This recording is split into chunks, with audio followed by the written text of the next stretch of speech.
आज लोकसभा की माननीय अध्यक्षा ने प्रयास किया कि सदन की कार्रवाई एक बार फिर चलनी चाहिए। ये स्पष्ट हो गया कि लगभग सभी राजनीतिक दल जो सरकार के साथ हैं, सरकार के समर्थक हैं, और अन्य राजनीतिक दल भी ये चाहते थे कि सदन की कार्रवाई चले। जो सरकार विरोधी हैं, उनमें से भी अधिकतर दलों की यह प्राथमिकता थी कि सदन की कार्रवाई चले। केवल एकमात्र कांग्रेस पार्टी है जिसने ये रवैया रखा कि बहस नहीं होगी और वो सदन की कार्रवाई नहीं चलने देगी। सरकार की ओर से जितने भी प्रयास हुए कांग्रेस के नेताओं से अलग अलग चर्चा करने के, कुल मिलाकर सरकार में ये आकलन बनता है कि कांग्रेस पार्टी में भी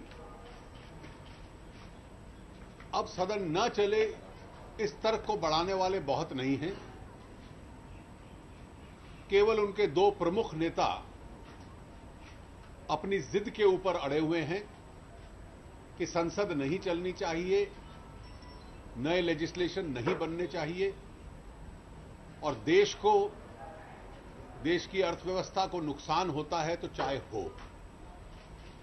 देश की अर्थव्यवस्था मजबूत हो, कांग्रेस पार्टी की कभी ये प्राथमिकता जब सरकार में थे तब भी नहीं थी। और इसलिए सरकार पे भी, यानी यूपीए सरकार पे भी जो दबाव डालते थे नीतियों का, उस दबाव की वजह से देश की अर्थव्यवस्था को झटका लगा था। जो स्लो डाउन हुआ था, अर्थव्यवस्था धीमी गति से हुई थी,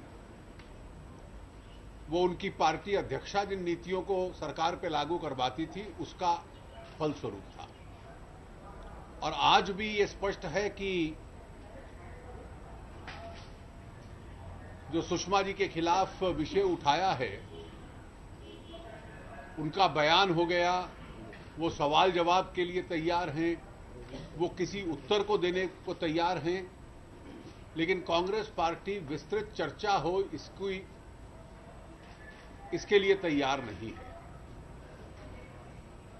सरकार में हम लोगों का यह स्पष्ट आकलन बनता है कि सुषमा स्वराज केवल कांग्रेस पार्टी के लिए एक बहाना है।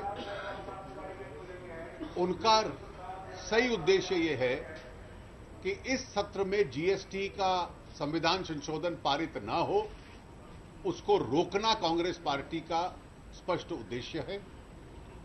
वो चाहती हैं कि देश प्रगति न करे, देश की अर्थव्यवस्था को जो बूस्ट मिलना है जीएसटी के माध्यम से, इस देश के व्यवसाय को जो बूस्ट मिलना है वो किसी प्रकार से न मिले।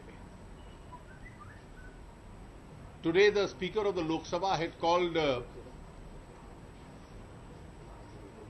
meeting of all political parties. Except the Congress party, every political party was interested that the House must now start functioning.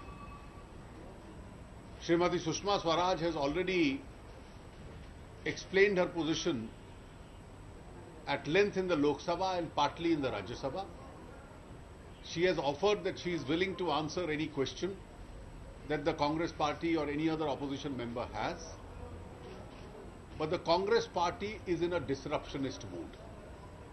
Even when the UPA was in power, economic growth had ceased to be a priority for the Congress party. Some policies which were inflicted on the then government by the Congress party president were directly responsible for slowing down the Indian economy. And today it is clear that when most political parties want a discussion to be held, the Congress party has taken a maximalist position that it will not allow proceedings to be held under any circumstances. On behalf of the government, we are constrained now to observe that the issue of Sushma ji is merely a pretext. the real motive of the Congress party leadership is that they don't want the constitution amendment on the GST to be passed in this session of the House.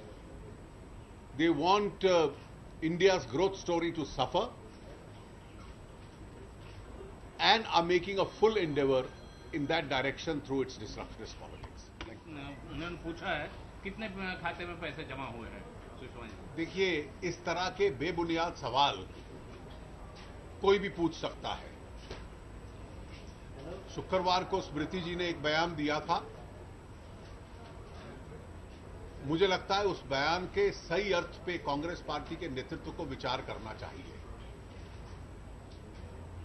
Congress party की leadership को समझना चाहिए कि इस प्रकार के सवाल उसके नेतृत्व से अगर पूछने लग पड़े तो शायद उनके पास उसका कोई उत्तर नहीं होगा।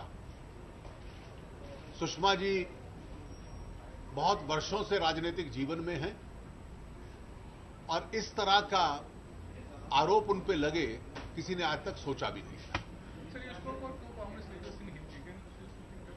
I've said so.